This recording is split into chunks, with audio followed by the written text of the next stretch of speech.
Mari kita berdoa. Kami datang ke hadapan hadirat ya Tuhan, kami bersyukur untuk kesempatan Tuhan berikan kami kembali bertemu lewat katekisasi ini. Dan kami akan melangsungkan katekisasi ini, kami sadar akan keterbatasan kami. Karena itu kami mohon Roh Kudus Tuhan melingkupi kami, memimpin kami sampai selesainya katekisasi hari ini. Kami serahkan katekisasi ini dalam tangan Tuhan. Dalam Yesus Kristus kami berdoa. Amin. Baik, karena kita agak lambat sedikit, maka Bapak Pendeta hanya buka untuk dua penanya atau dua pertanyaan. Pertanyaannya tadi kemana yang pertama?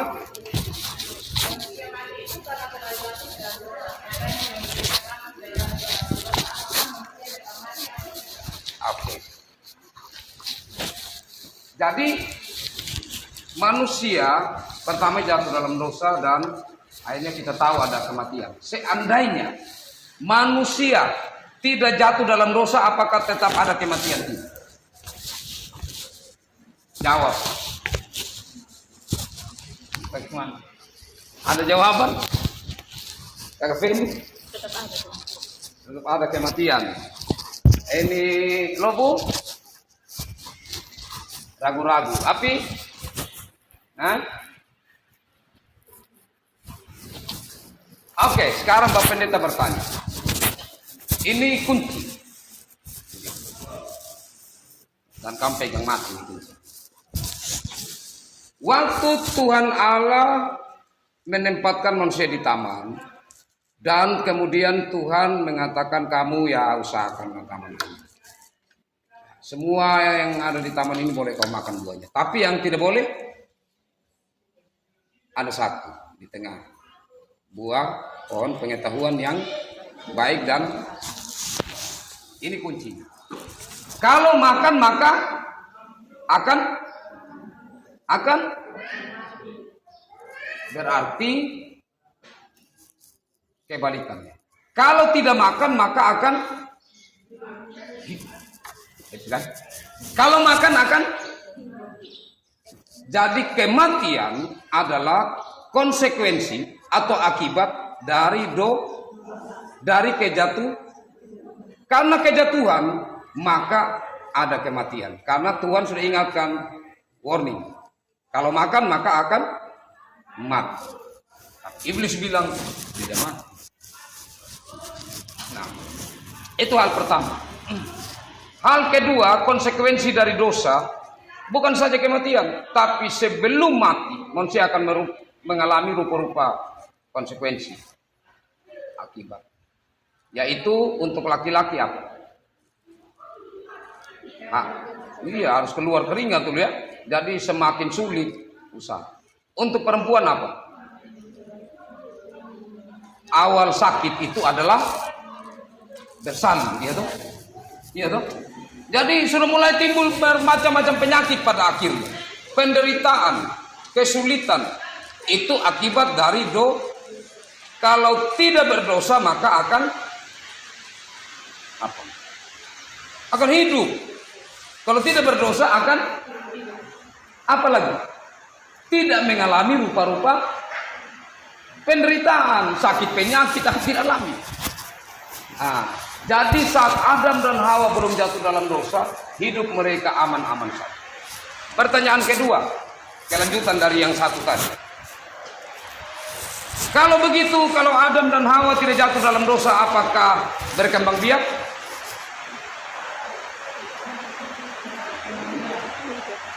Baca baik-baik Alkitab. Coba buka sekarang kitab Kejadian.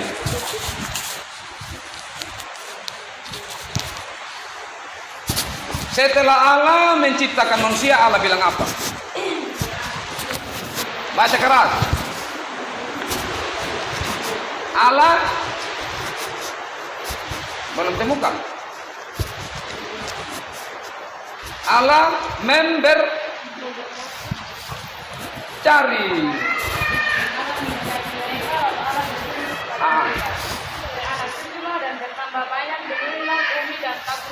Oke, itu berkat untuk manusia. Apakah sebelum jatuh atau sesudah jatuh? Sesudah jatuh sebelum?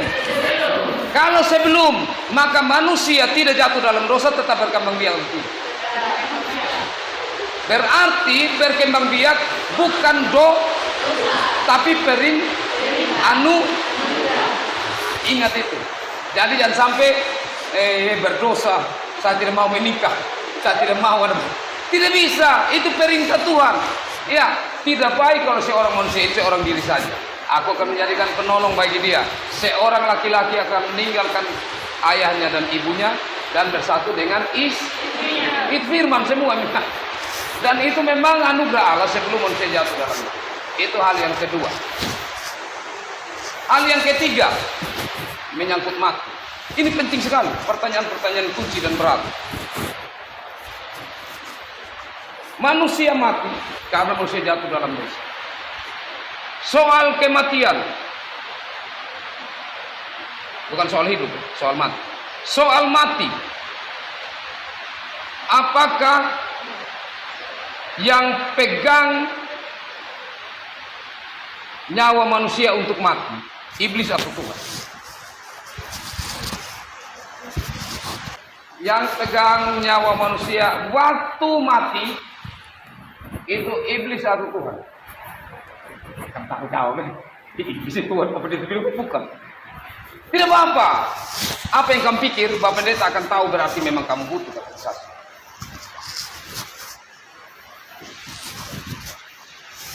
Iblis bilang kamu makan, kamu tidak akan mati. Tuhan bilang kamu makan, kamu mati. Saat mereka makan, mereka mati. Mati. Iblis mau mereka mati. Tapi mereka tidak mati. Iblis bilang kamu akan hidup, tetap sebenarnya tujuan iblis, mereka akan mati. Jadi kematian rohani itu ya pasti tujuan iblis. Tapi kematian juga secara jasmani.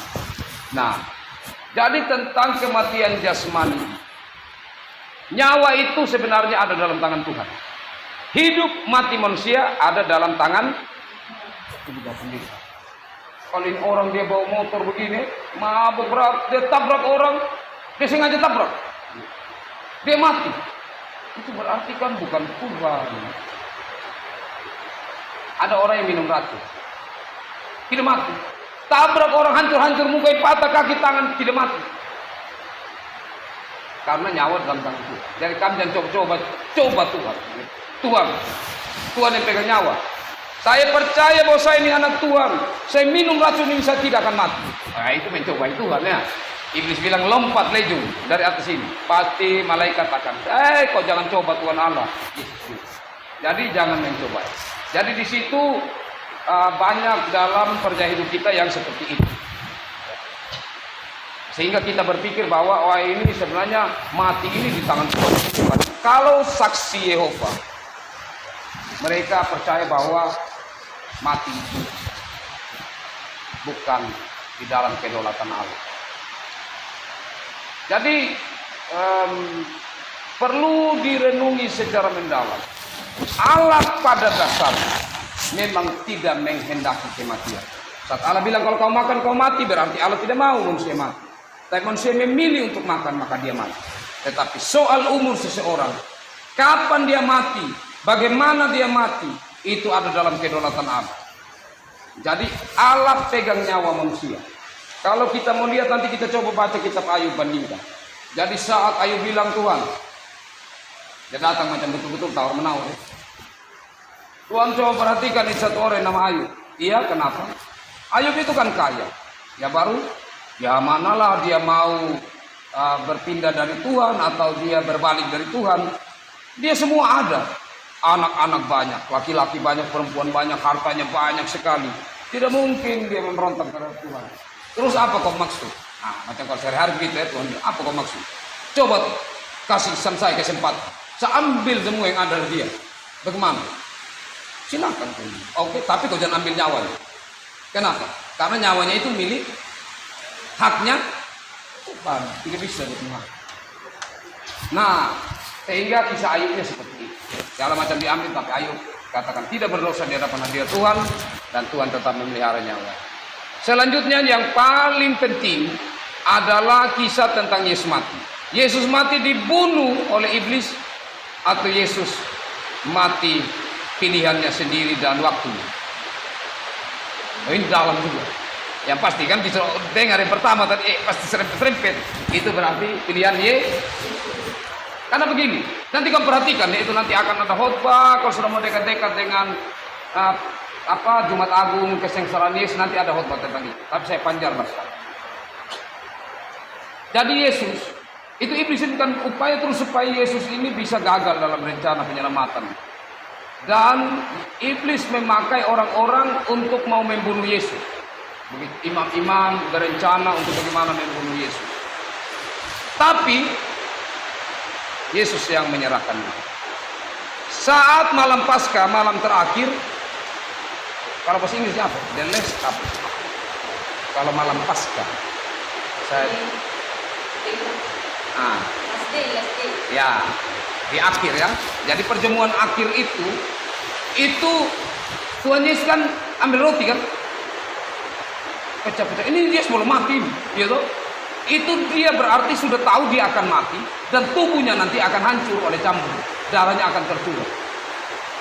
Jadi bukan ditentukan oleh iblis, apa setan. Nah, bukti terakhir Yesus bilang apa di kayu salib? Ke dalam tanganmu, iya kan? Berarti di sini yang berhak atas nyawa siapa? Allah Bapa, Yesus Kristus.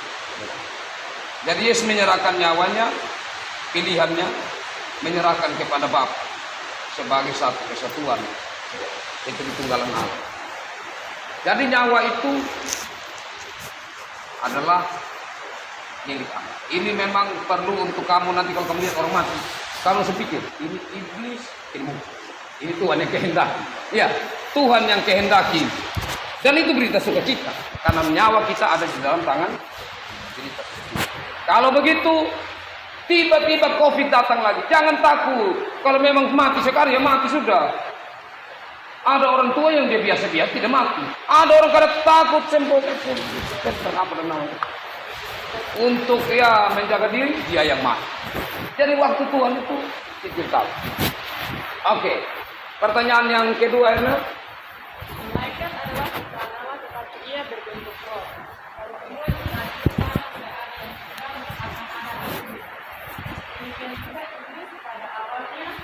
Oke, sudah. Nah, sekarang begini. Saya ada kasih tugas yang lalu. Tentang apa? So ada belum? So ada?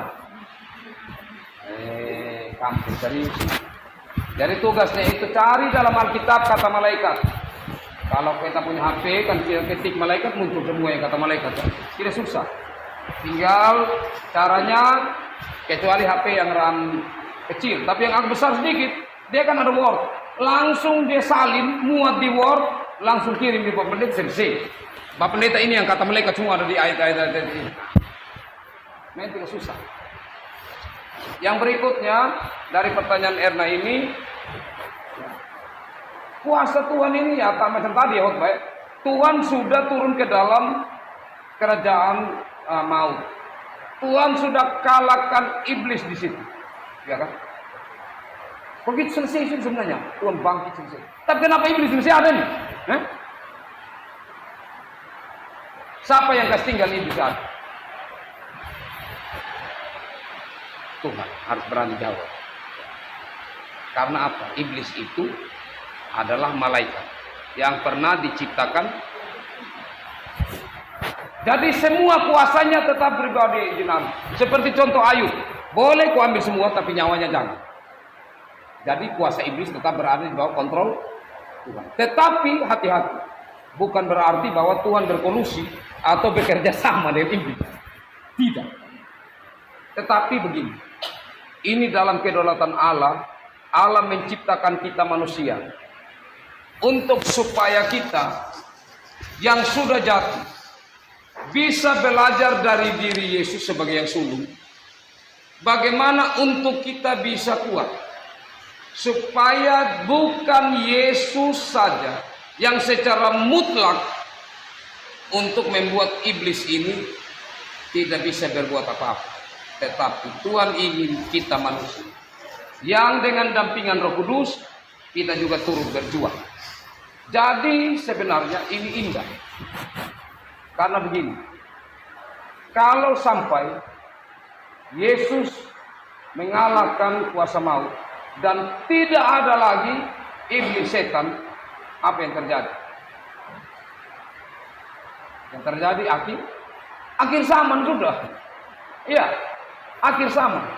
Tapi itu Tuhan masih mengizinkan. Tetapi izinan Tuhan itu dia tetap ada di bawah kontrol Tuhan, kuasa. Dia tidak bisa untuk melebarkan sayapnya, untuk membuat bagaimana semau-maunya. Seperti kita setiap anak-anak Tuhan, malaikat itu menjaga kita. Jadi iblis itu tidak bisa untuk mengontrol kita sepenuh-penuhnya. Nah, sehingga kita pun pada akhirnya dapat menikmati, meskipun di dalam kenyataan kita masih bisa jatuh dalam dosa, tetapi ada terus kemungkinan untuk kita bisa menjadi pemenang. Itu kan indah dalam perjalanan hidup kita. Jadi ini ada di dalam apa istilah waktu, saya lupa bahasa ini. Ada di dalam waktu Allah. Jadi bagaimana dari penciptaan sampai akhir zaman sudah diatur dalam kedaulatan Allah ya. Kita menjalaninya sesuai dengan apa yang Allah. Karena masih banyak hal-hal yang Allah mau nyatakan tentang kuasanya dalam hidup kita ini. Karena masih banyak orang yang belum percaya siapa Yesus. Itu masih menjadi kedaulatan Allah, masih rencana Allah untuk kita orang Kristen memperkenalkan itu kepada orang banyak supaya mereka percaya siapa Yesus. Jadi kalau mau supaya cepat akhir dunia atau kiamat, jalan satu-satunya apa? Semua orang bertobat. Kalau semua orang bertobat, untuk apa lagi? Kalau iblis itu tidak bisa menang, untuk apa lagi? Tapi kan ini masih perjuangan. Masih banyak orang yang belum menerima Kristus.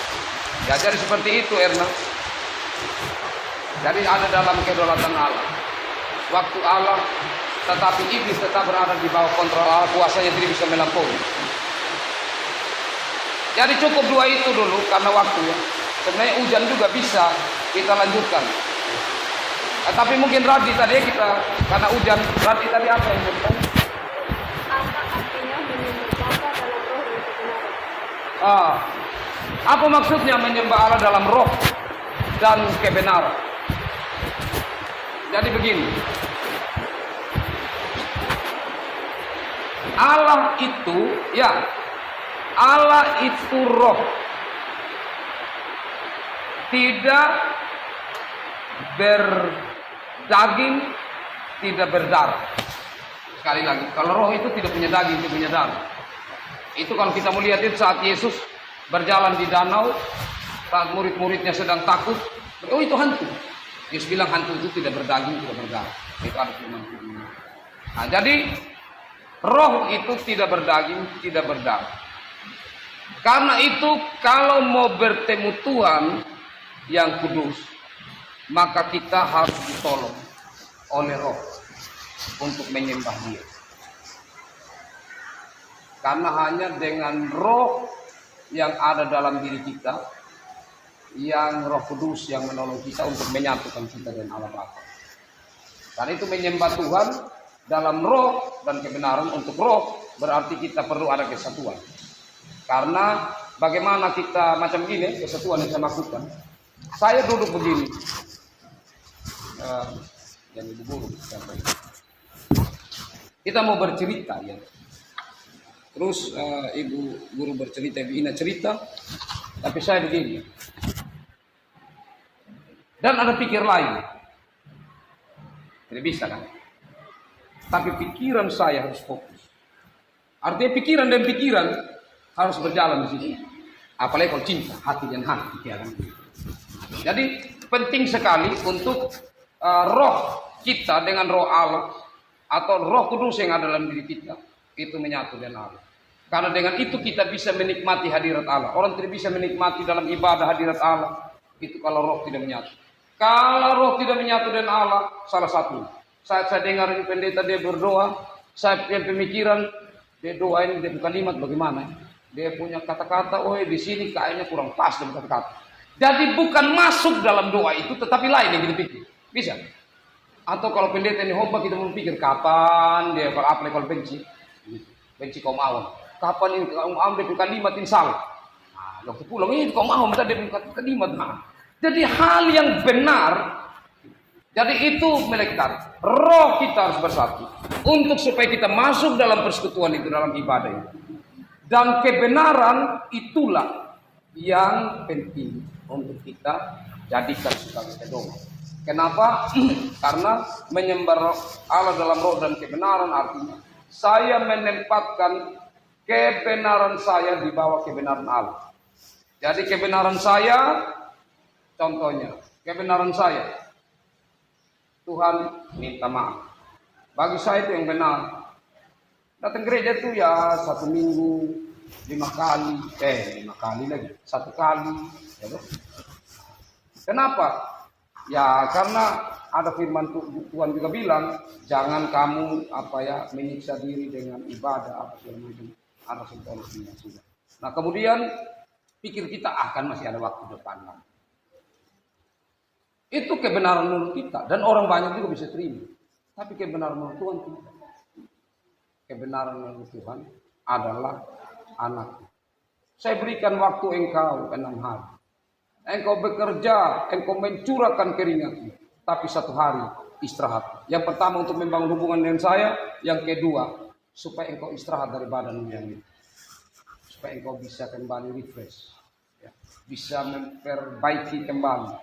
Jadi perlu istirahat akan tubuh. Jadi menyembah Allah dalam roh dan kebenaran itu berhubungan dengan persekutuan dengan Allah dan menempatkan fokus kita pada kebenaran yang bersumber dari Allah. Ya, terima kasih. Kita batasi di situ pas juga hujan beda. Nah, kita berdoa. Kami datang kepadamu Tuhan, kami bersyukur, kami berterima kasih karena dalam kesempatan indah ini kami belajar. Kami sungguh rindu supaya Roh Kudus Tuhan memimpin kami untuk kami saling belajar. Baik hambamu, baik adik-adik, anak-anak katekisasi. Tuhan berikan kepada mereka semangat untuk terus belajar. Kami sadar Tuhan bahwa sepanjang kami menjalani masa muda sampai saat ini, banyak sekali hal yang kami belum dapatkan dari gereja, yang kami belum belajar. Dan biarlah lewat kesempatan katekisasi yang ada ruang khusus yang Tuhan izinkan bagi kami, untuk kami di situ boleh saling mengisi satu dengan yang lainnya.